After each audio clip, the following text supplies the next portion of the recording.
I have your book, Deep Secrets, and then Boys, Friendships, and the Crisis of Connection. And I have to say, because I'm a memoir coach, I'm a pretty fast reader. And so I joked to my co-founder, Paul, I'm like, I'm just going to get through this like that, like no problem. And I found it, like every word I wanted to read and underline. There's so many like earmarks. I'm like, yes, yes, yes. You know, so I just loved it. And I hope lots of people buy your book. Yeah, it's really awesome. I am a professor of developmental psychology at NYU. And I've been studying social emotional development of young people with a focus on boys since 1988, so a long time.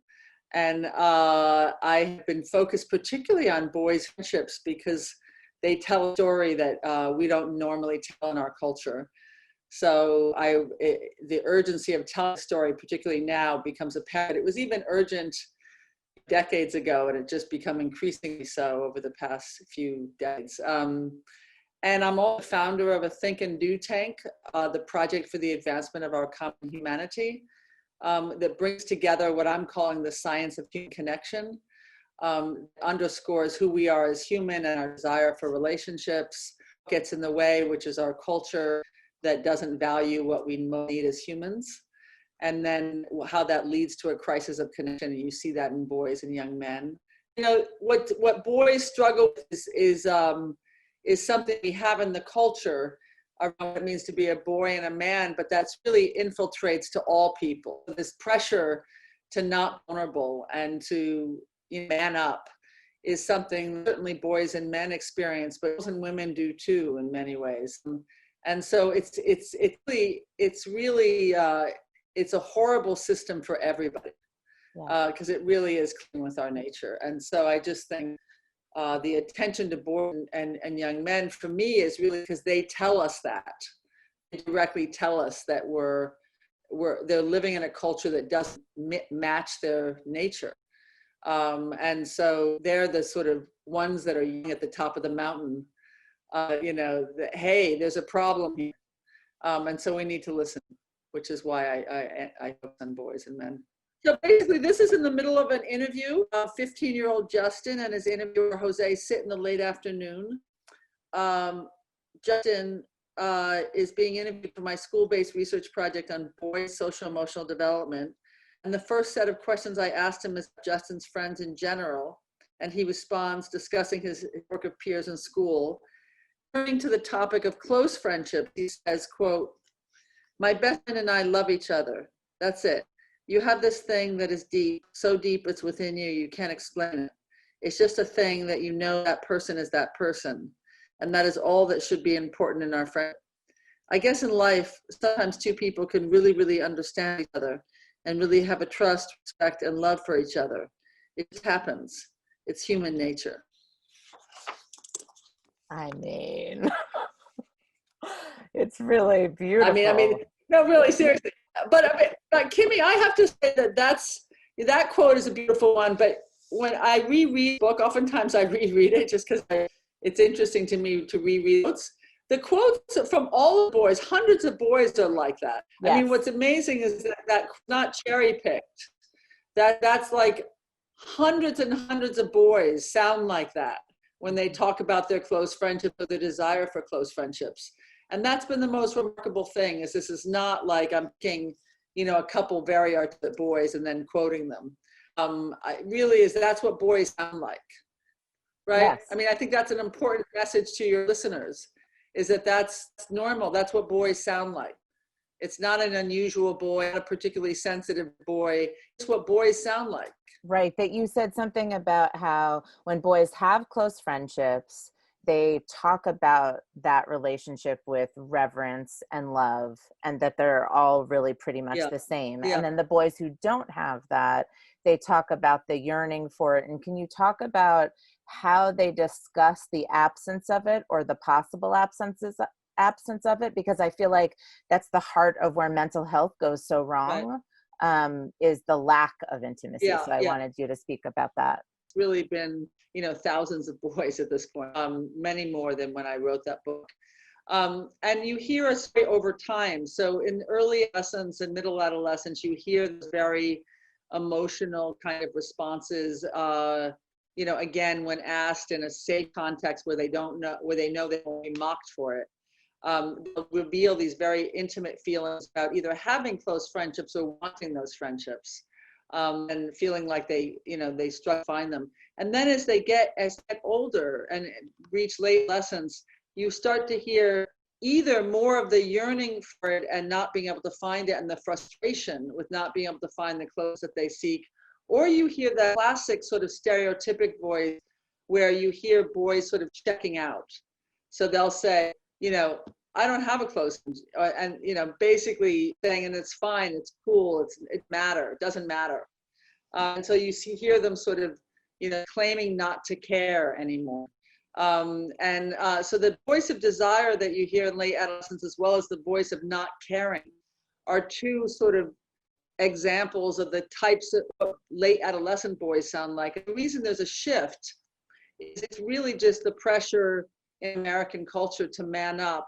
And part of manning up is not being intimate with other boys, emotionally intimate.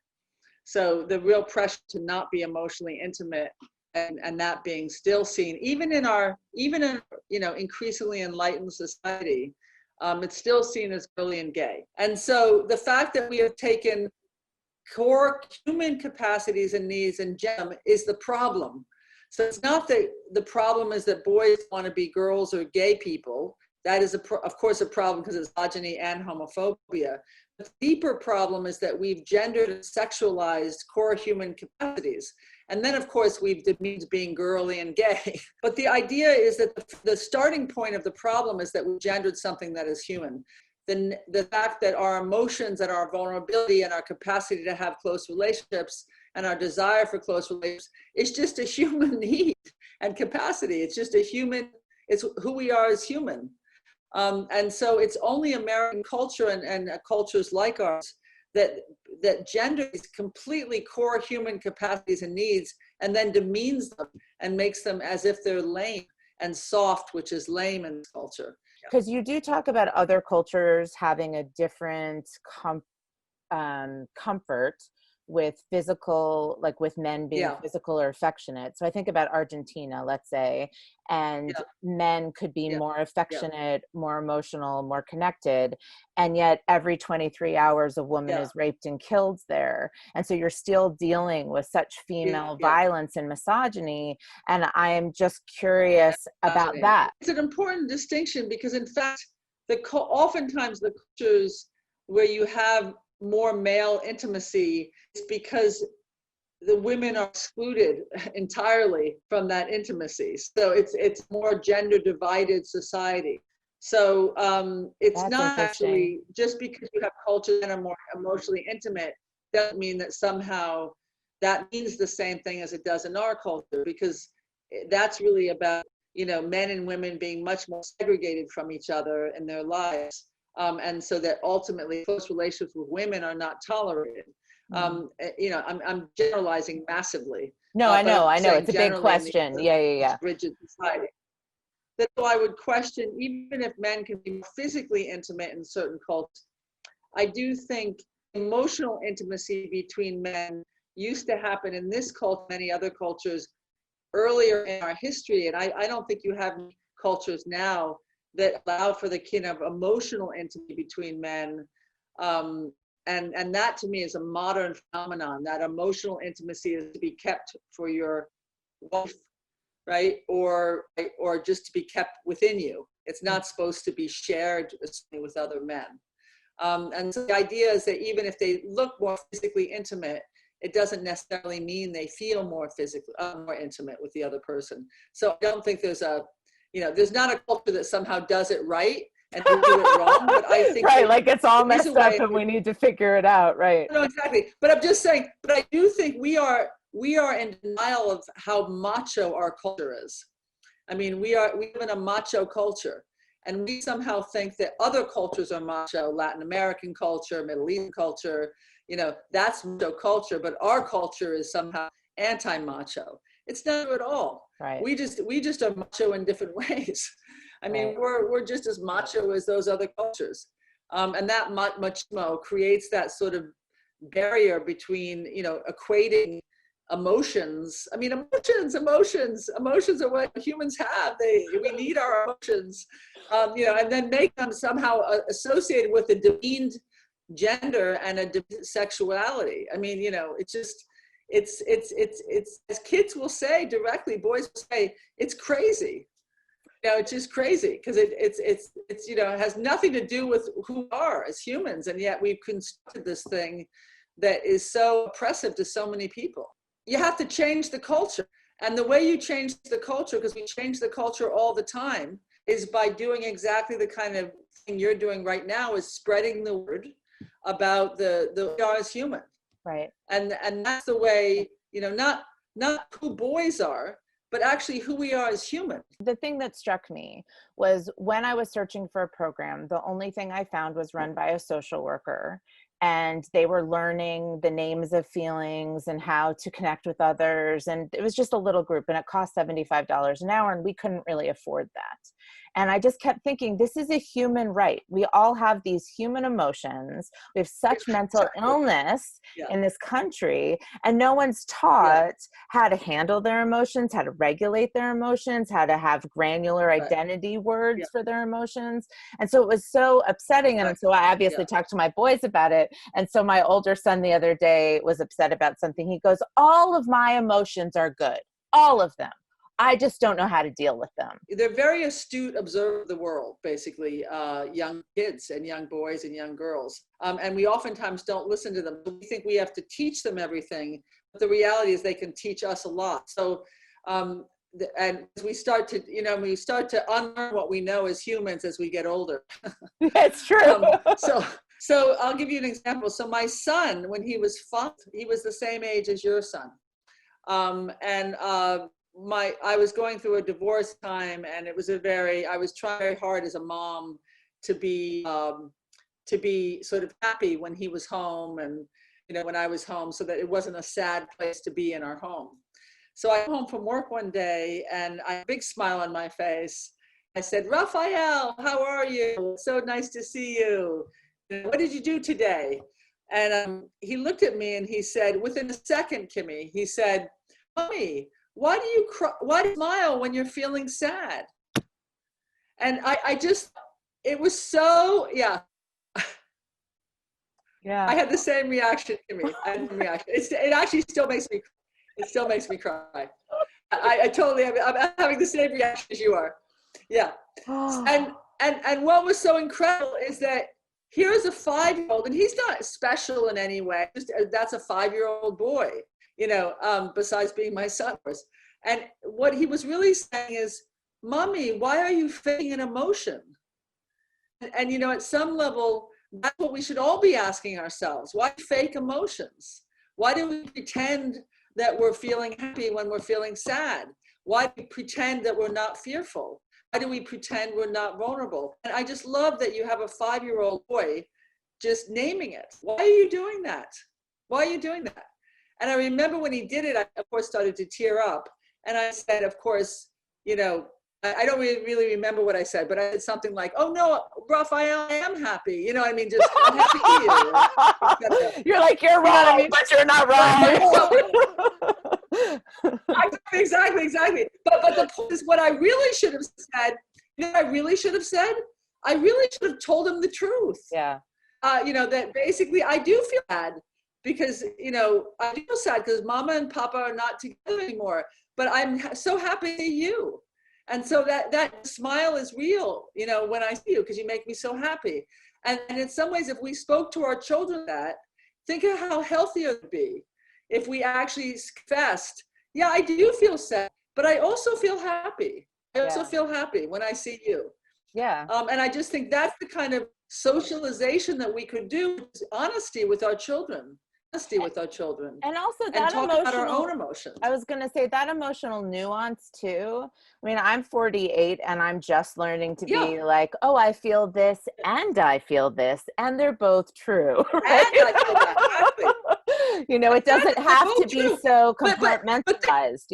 And I just think it's that whole sense of communicating the nuances of emotions and the nuances of relationships and friendships with children that has to be the key of how to change the culture, because it's re-socializing our the way we socialize our children so that we're honest with our children. And it really is just about being honest with our children. Friendships are hard. It feels terrible when your friend doesn't return your phone message. It feels terrible when you text your friend and they don't text you back. It feels terrible when they say things to you, or they criticize you, or they challenge you. It feels terrible. And what do you do with those feelings? How do you tell the person, that really hurt my feelings? But we have to do that, adults too. So in some sense, the idea is share that with your child. If you're struggling with a friend, I don't think you have to get into the minutia with your child. My husband really struggles with emotions. He doesn't have many friendships. I try to connect him with other people. I have lots of friendships, so my boys see how important friendship and community and connection and emotion, like they see it. But my husband really struggles with that. And our couples therapist said something interesting. She said, if you show your kids that a woman is the light in your life and you can't light up yourself, if you can't be the person that has the light and the life, then they're going to think it's dependent on someone else. And that was fascinating to me. And I'm just wondering how it connects to the kind of men sometimes becoming dependent on women for their emotional intimacy and not then doing the work to develop male friendships as adults, and how that affects kids. I've never actually been asked that specific. That's interesting. I mean, I think the first of all, the modeling moms do in the research goes a long way for ways to help boys have close friendships. So not the modeling the mom does with their friends, but all the modeling of the mom being close with their sons. Actually, boys who have close relationships with mothers are more likely to have close same-sex male friends. So that's in the research. That's great. So the whole notion of, mama's boy, actually mama's boy, which is a very pathologizing phrase, actually linked to boys more likely to be able to have the skills to emotionally connect to other boys because they've learned it with their mom. Right. And so at some level, I think we have to, I'll answer your question in a second, but at some level we have to de-link that it has to be the dad. For the boys to be healthy, it has to be the dad who does modeling. But in fact, the mom can do a lot of healthy modeling of friendships, and as well as the relational tools between the mom and the son. That's wonderful. But I also think the father, oftentimes what does end up modeling for the son, which I think is important too, how difficult it is for men to find these relationships that they actually want. And so sons will see that their mom's able to find that, but their dad isn't. And will actually oftentimes validate their own struggles. So I actually think that in some sense, it shows the reality of the culture they live to your boys. And then it's important that somehow that becomes a conversation. And I would suggest, not knowing your husband, so I'll be tentative. But you're like, not to psychoanalyze him, but no. But I would say, I would say, what a suggestion I would say to all men who do struggle, all men who struggle, is that to just talk to their son about how it's hard, just how it's hard to have close friendships as men, and that if he had a childhood friend, talk about his childhood friend to your sons. And so, if there could be a way in which he could be open about the fact, perhaps when he was a child it was easier and it's harder when you get older, I actually think that would be a really helpful conversation for your sons. And so it's not just this dad doesn't have friendships. But actually, he did sometime in his life when he was younger, and he no longer does, or he always struggled with finding good friends, if that's the case.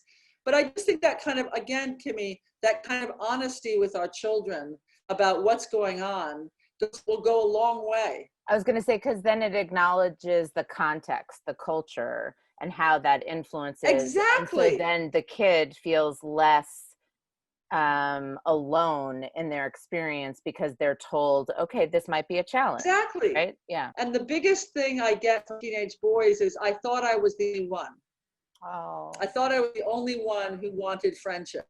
And so, you know, there's a beautiful story, which I'll repeat now. I repeat this a lot, but I love this story. I was asked many years ago by a boy in an audience, like 150 teenage boys. I was asked, who did I write the book for?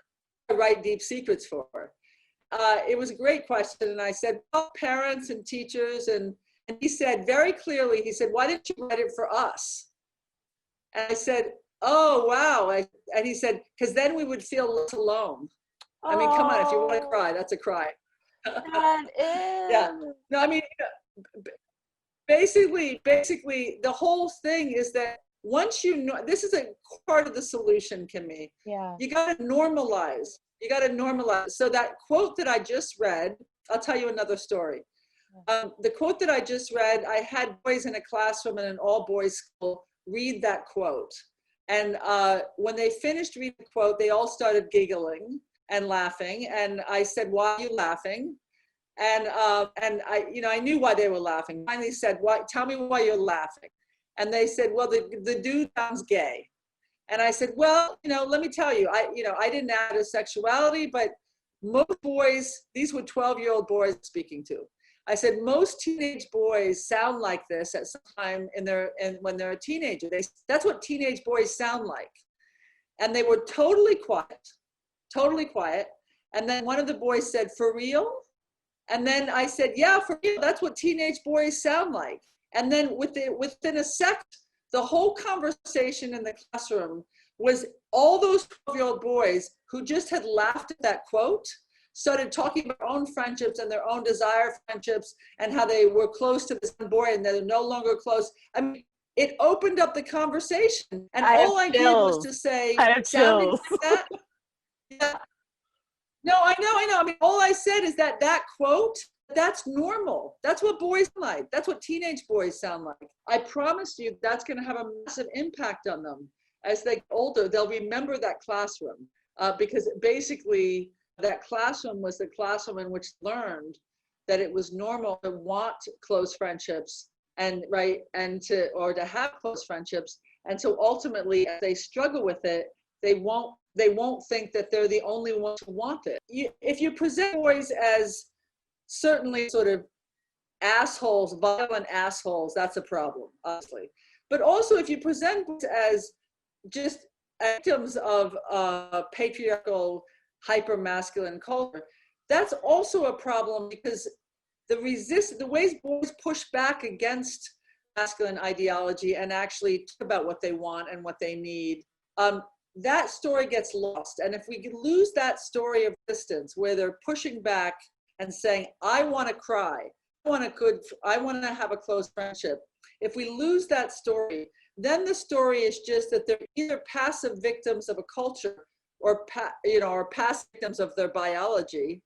You don't get the boy's voice in there, right? So what I would say is the alternative narrative is, yes, of course they are oppressed by a masculine culture that makes it impossible for them to become real men. Mm-hmm. And yes, they are more likely to be violent and to rape people than girls and women, for sure.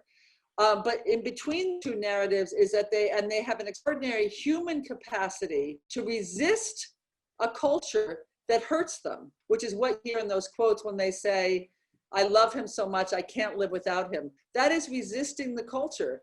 And that resistant voice is what we're trying to nurture, right? We're trying to nurture the resistant voice, Kimmy. And I would say, by the way, to flip the script a little bit. I love it. Is that voice, the voice of resistance is biological. That's biological within us. We have the capacity, right?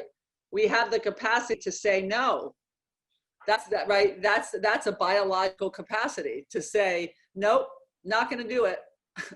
Right? So that in some sense, if you flip the biology script and say we have the capacity for violence, but we also have the capacity to resist our culture, our own culture. The boys wouldn't call it resistance, right? I mean, they're just answering the question.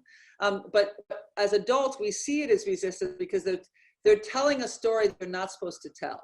Right. Which is that boys actually want intimacy as much as girls do. It is a real reframing.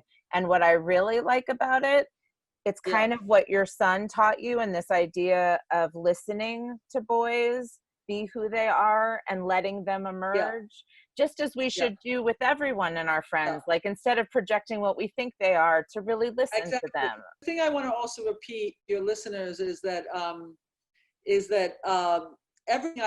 everything I've ever written, Deep Secrets, is what I've learned from listening to boys. So everything I'm telling you is what I've learned from listening to them. So this is not sort of an ideological framework. This is not me as a feminist speaking about the world I'd like to see or whatever it is. It's really about simply what boys are telling us directly. So whenever I get sometimes accused of trying to turn boys into girls, and I'll always say, look, I'm not trying to do anything. I'm just repeating what they told me, over many years. And here's the data, right? Here are the quotes. This is what they've told me. So this is not me trying to turn anybody into anything. It's about me just repeating what they've told me over many, many decades. And to me, that's an important point, because, this is not an ideological argument. This is just literally repeating the data. So as part of my Think and Do Tank at PACH, the acronym is PACH, Project for the Advancement of Our Common Humanity. We do a project called the Listening Project with middle school students across New York City. And the Listening Project nurtures listening skills, curiosity, and connection in the classroom. And what we do very simply, we train boys and girls in middle school to be transformative interviewers, and they get trained to be interviewers, and then they interview their parents and their peers and their teachers. And really what I'm doing in training them to be interviewers, of course, is nurturing their natural capacity to ask reflective, emotional questions. And so that they learn the language of interviewing, which is really the language of connection.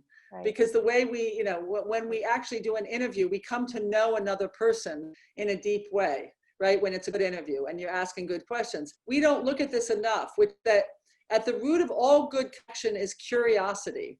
So we need, and not just curiosity, intellectual curiosity, but interpersonal curiosity. Are you crying again, Kimmy? Yes, sorry. I'm just like, yes. No, you and I are as emotional as that. When we share, are very emotional as well. You start to cry, and then I start to cry.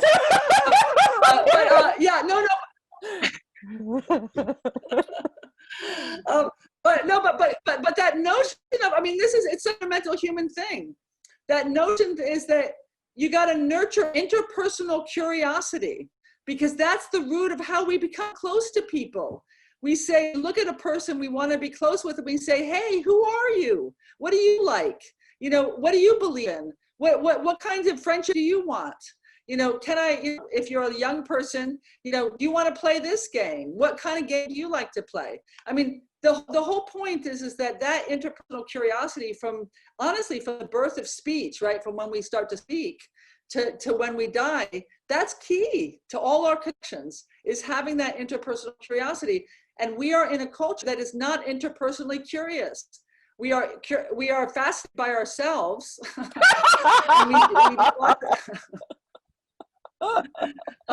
But seriously, it's true, Timmy. It's true. We're fascinated by ourselves, and we are not particularly interpersonally curious. And that's partly why we're so disconnected. And so that whole sense of, in the Listening Project, we really nurture we define listening as actually asking questions, reflect on what the person just said. So listening so when you ask 7th graders what listening looks like, they do this. They go like this. Listening is like, like listening is basically shutting up, right? And then I'll say, no, listening isn't shutting up. Listening is saying, what did you mean by that? Oh, that's interesting. When did that happen? And what happened after that? And then how did that make you feel? And then what happened then? And then what did she say? And then what'd you say? Right? I said, that's listening. That's listening. Listening is actually asking questions so that you understand what the person's talking about. Listening is not being quiet. because probably if you're quiet, you're probably spacing out, Right. not really listening. And so that whole sense of nurturing those skills in our children, ask questions, get a child to be more interpersonally curious about you. Children are remarkably not curious about their parents. No, but I'm serious. I'm serious. I think we used to be. Kimmy. In the olden days, I think we were more curious about our parents. Now, no, really, I'm serious. I think there used to be more curiosity intergenerationally. You know what I mean? Yes. And now we just, we're just interested in telling our own story. And so I just think that whole sense of, as a parent, so the last thing I have to say before I have to run, as a parent, nurture that emotional capacity, that relational capacity, that connected capacity, but don't forget to nurture the interpersonal curiosity. The questions about, why does someone do that? Why do you think he thinks that? What does your best friend think about that anyway? Right? I mean, so just that whole sense of what's going on with my friend and his family life, right? That would be interesting for me to know. And so encouraging that kind of curiosity about another person and about other people in general. We got to nurture curiosity because that's at the root of our capacity to connect to each other. I love that. And thank you so, so much. This is one of the biggest joys. Thank you so much.